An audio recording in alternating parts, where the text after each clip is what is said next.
Welcome to the Teacher's Compass podcast.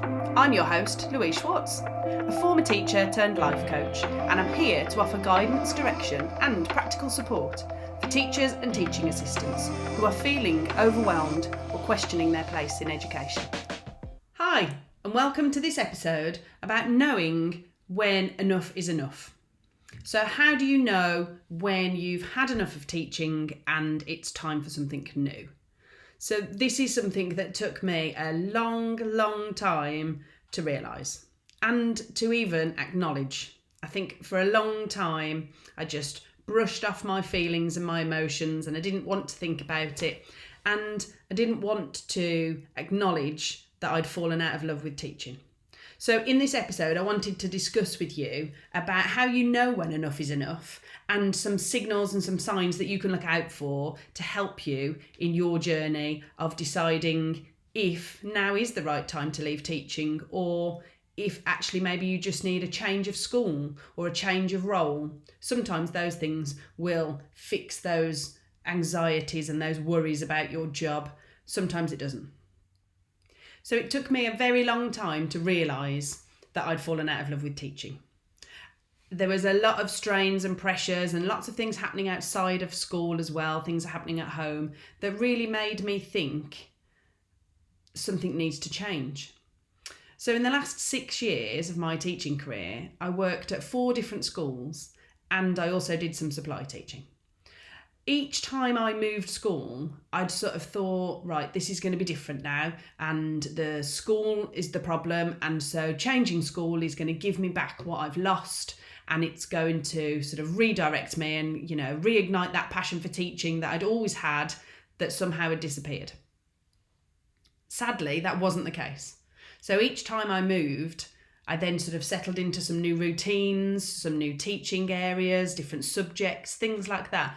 And yet nothing had brought that spark back, which I didn't understand at the time why I'd lost my spark and why each time I moved, the solution wasn't there. I guess it turns out that actually I had fallen out of love with teaching. Ultimately, the bottom line was it wasn't the job that it used to be, and I wasn't enjoying it anymore. Having always wanted to be a teacher, that's something that's been very hard to come to terms with. It's been a difficult transition for me to accept that I am no longer a teacher. However, it has been the best thing for me. So for me personally, it was definitely time to leave teaching, and what I've been doing since then is bringing me far more joy. I'm much happier in myself, I'm much more relaxed, and it has definitely been the right thing for me. So you're probably sitting there thinking, well, I wonder if it's the right thing for me to do that. You're the only person that's going to be able to answer that question. So you're going to need to do a little bit of research, a little bit of thinking. You're going to have to ask yourself some really tricky questions to then decide if leaving teaching is the right thing for you, because nobody is going to be able to know that ultimately apart from you. Some of the signs and symptoms that you could look out for, though, that would give you a hint that actually maybe teaching isn't the best thing for you at the moment. Some signs that I noticed were constant exhaustion. So no matter how many hours of sleep I got, no matter how rested I was at the weekend, I was still exhausted. This new phrase that's being used now is burnout. And actually, looking back, I realised that I was burnt out. I'd got to a point where I'd given so much that I had nothing left to give. And that was just exhausting. Every morning when I got up out of bed, it was a massive struggle to get up, to motivate myself, to get going. All I really wanted to do was climb under those covers and stay there all day. I didn't want to have to face the day and do what needed to be done in my job role. Things that I used to love in my job didn't bring me joy anymore. I used to absolutely love getting instruments out with children and playing in a music lesson, being a practical subject, having fun and getting those instruments out. And I'd got to the point where that didn't fill me with dread, but it just made me think, I haven't got the energy today. Haven't got the energy to be that all singing, all dancing music teacher that they needed and that I used to be. Being in that survival mode puts a massive strain on your mental health and your physical health. That I had some issues with my ears just before I left, and I am pretty sure that those physical problems and illnesses were to do with my declining mental health too. It was all linked together, and this problem that had kind of happened is all because of the pressures that I was feeling from guilt. I think ultimately that's what it has boiled down to, that guilty feeling of not loving my job anymore. And I don't know where that comes from. I don't know why we should feel guilty about not enjoying teaching anymore, but that was what had happened. I felt guilty that I wasn't the same teacher and I wasn't the same person.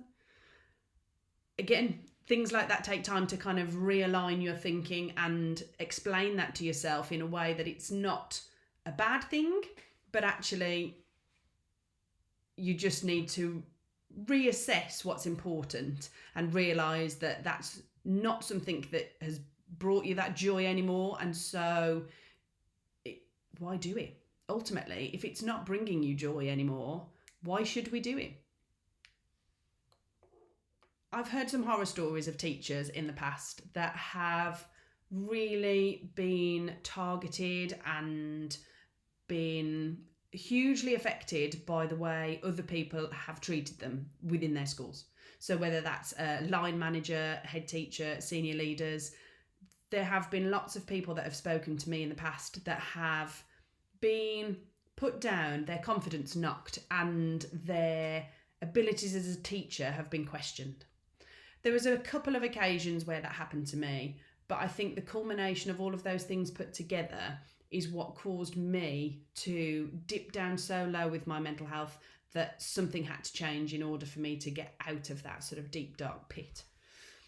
Confidence as a teacher is huge, isn't it? And if people start to question your teaching methods and your teaching skills and what you're offering in the classroom and how you go about teaching the children, it really does start to knock your confidence. I think once that confidence has been affected, it's a very tough path to get it back again. I always felt really confident in my younger years when I was teaching, and whether it's something that's linked to perimenopause, it could be, but more and more in the last few years, I just felt like my confidence had been completely knocked. I don't understand the reasoning behind that, but it really affected me massively, having that sort of lack of confidence in myself and my abilities and questioning myself all the time really affected my mental health. It was almost a case of being in survival mode all the time, which is exhausting. And again, that links back to that exhaustion that we talked about at the start. And if you are constantly exhausted, you're constantly in that fight or flight mode of survival, it's so draining that it gets to a point where you literally cannot cope with it anymore. Your body and your mind just start shutting down and think, I just can't do this anymore. It takes so much of your energy to live in that survival mode that there's nothing left for anything. A lot of my enjoyment with my family time and things that I did at the weekend were massively affected because I'd zapped all my energy in the week by teaching and giving all my energy away, that I had none left for the weekend, for my family and for the time that I wanted to spend doing the things that I enjoy. So that's definitely something that I think a lot of teachers need to address, that balance of how much energy you give away and how much you save for yourself and your family to have that better work-life balance. So if you're sat there thinking, yeah, maybe now is the time for me to leave teaching, there's probably a couple of questions that you could do with really thinking about. Now, some of these might be difficult to answer and some of them you might feel uncomfortable thinking about. But in order to be happy with your decision and confident that you are choosing the right path, if that is a new path that no longer involves teaching, I think some of these questions are going to be ones that you need to address. So my first question would be, are the challenges that you're facing at the moment, are they temporary challenges? Are they things that you could perhaps realign or readjust or change things slightly so that it makes life better? Or are those challenges something that actually you can't do anything about? That's the hardest thing, isn't it? Sitting there thinking, I can't do anything about the amount of work that's expected of me, or the amount of planning that needs to be done, the amount of marking I've got. Sometimes those things aren't within your realms of control. And that's really hard as a teacher. I know a lot of teachers who are like me, that sort of control issue. And if things aren't in your control, then you struggle. So have a think about those challenges that you are facing. Are they temporary? Could you do something about them to change? Or are they fixed and there's nothing that you can do to improve your work-life balance, your outlook, your day-to-day life? Have you thought about changing the situation that you are in? Have you thought about moving to a different school? Is that something that might improve your quality of life on a day-to-day basis? I know some staff sit brilliantly in some schools and think, yes, I've found my place, I feel valued, I enjoy what I'm teaching, it's fantastic. Some staff sit in a school and think, this doesn't quite feel right for me, it's not the place that I'm happiest. So have you thought about changing the school where you're teaching at?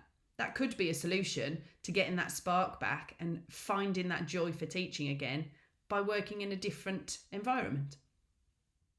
My next question is one that actually I think affected me quite a lot. Are you staying in teaching for guilt or fear of something different, of the future? If, like me, you've gone into teaching straight from university, you possibly don't know any other job role. In which case, then stepping out of that industry is huge because you don't know the big bad world out there and what happens outside of a school and outside of a classroom. So are you just staying in teaching because you don't know what life could be like outside of a classroom? The guilt of, I've spent so many years training to be a teacher, it's a good career, I really need to stick it out. I shouldn't be feeling like this, so I'm going to keep going. That just puts more pressure on yourself, doesn't it? Do you have family members that are saying to you, yeah, but as a teacher, that's a great career, you need to stick it out and keep going? Nobody's in your head, nobody's in your job role, and they can't tell you how you should be feeling about that job and what you should do next. But if you're starting to think that you aren't enjoying what you do, maybe now is the time to change.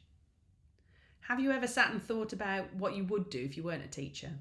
What would you like your day to look like? Well, I guess all of us would quite like to just be sat by the beach sipping cocktails all day. But in the real world, what would you like to do for a job? Have you thought about a change of environment? Would you like to work in an office? Would you like to work from home? Would you like to work outside? There's all sorts of different job roles that you can do that are totally different to the classroom. But maybe if you think about what you would like to do, that could steer you in the direction of what would suit you. One of the things I hear quite a lot is, I can't afford another job. I can't afford not to be a teacher. Especially those teachers that are sitting on the upper pay scale. There's a huge level of expectation when you're an upper pay scale teacher that you need to be contributing to the wider community of your school that you teach at. That level of expectation obviously comes with a higher pay scale. So there's a lot of teachers that get to, kind of 10, 15 years into the profession that then think, I'm stuck. I can't get out because I don't have experience in another job role that's going to pay me as much money as I'm currently earning as a teacher. And so you stay in that job because it's a good pay rate, and you stick it out regardless of the fact that you're not enjoying it and it's having a detrimental effect on your health. I think maybe the best thing to do in that situation would be to work out your finances. Have you got some savings that you could fall back on if the worst came to the worst? Or work out, what do you need to earn every month as a bare minimum? What could you survive on bringing in each month? And you might be surprised at things that you could cut back on or reduce in order to change career, change your job, and actually bring in slightly less income. This is something that I've done. So I've taken on a job role working for my brother, and I'm not earning as much now as I was previously, but I know that my quality of life is far better than it was when I was earning more money. So yes, we've had to pull things in. We've had to eat less takeaways and just be careful what we're spending on. Don't fritter money away. Oh, we'll just put a Shein order in, or I'll just order that off Amazon. All of those things, we just think twice about, do we need it? Is it something that needs to be ordered right now? Could we live without it? But those readjustments have been far easier than sticking it out in teaching just because the pay was good. So something to consider. Could you write down a list of things that you need to pay for every month? That's your responsibility within the household. Work out your bottom line figure. What do you need to earn each month in order to survive? And then see if you can find a job role that would offer you at least that, so that actually leaving teaching is a viable option. It is something that you could do if you wanted to. Changing job roles is also another option. If you've got a TLR, could you change your job role, leave that TLR and say, actually, I don't want the extra responsibility that comes with that? Would that make a happier lifestyle because you've got less responsibility? There's lots of things to consider, but ultimately, you are not a tree. You are not stuck. You don't have roots that are holding you in place where you are. Change is scary, but it's certainly possible. And if you don't make a change, then sometimes that's going to be a bigger impact than actually making the change. Have you talked to anybody about the way you feel? As a teacher, have you spoken to any other teachers about your concerns for your lack of passion for teaching? Have you discussed that with anybody at home or any friends? Sometimes just talking things through is a really good way of deciding what's next. I'm not very good at sharing things. There's certain things that I'm happy to talk about, but it did take me quite a while to open up to my husband and my family and say, I don't want to be a teacher anymore. And that's a huge thing to sort of discuss with somebody, but actually talking it through with somebody was the best thing for me, because it just gave me a way to vent and to say what I was thinking. That could be the right thing to do. Go and talk to somebody about how you feel. If you haven't got anybody at home that would understand that, then the Teachers Compass membership could be the perfect place for you to come and discuss with other teachers that understand how you're feeling and will be able to offer advice on what they've done to move forward and to make changes, whether that's to stay in teaching and move schools or whether that's to change career completely. But there's people there that can offer help and guidance and support if you're struggling. I've also created the Teachers Compass Toolkit, which talks through some of the things that we've discussed in our podcast episode today. So questions for you to think about. Is this now the right time to change career? A points scale to work out how you're feeling about the current situation that you are in right now and what you would like that to be moving forward. Some clear guidance and tools that you can use to help you make that decision. Like I said earlier on, ultimately it's your decision to make, but if you can gather as much evidence and research as you can, it will help you to make that very difficult decision of knowing, is enough and is now the right time to leave teaching for me. Going back to when I left teaching earlier on this year, I left at Easter. I just could not face another 3 months teaching to the end of the summer term. It had got to that point where I just couldn't do it anymore. Now, I know a lot of teachers would prefer to see it out until the end of the school year, not only because then you get paid through August for the school holidays and then you can restart a new job perhaps in September, but also to see those classes through to the end of a year. I couldn't. I just could not make my brain and my body carry on with that extra 3 months. It's a decision for everybody to make, whether you think that's right for you to leave at Easter or Christmas or wait till the summer. Have a look through the toolkit. It will give you a helping hand to try and make that very difficult decision. Thanks so much for joining me. I hope you find some value in this episode of the podcast, and I hope if you are struggling as a teacher or a teaching assistant and wondering if now is the right time to leave, that you go and have a look at that toolkit and see if it will give you some answers and help you to make that really tricky decision. Thanks so much for tuning in. I look forward to chatting with you again in our next episode. Bye. Thanks so much for tuning in to The Teacher's Compass. If you found this episode helpful, click on the link in the show notes for some more resources and support. Don't forget to leave a review on whichever app you choose to listen to us on. Your feedback helps us to reach more teachers just like you. See you next time.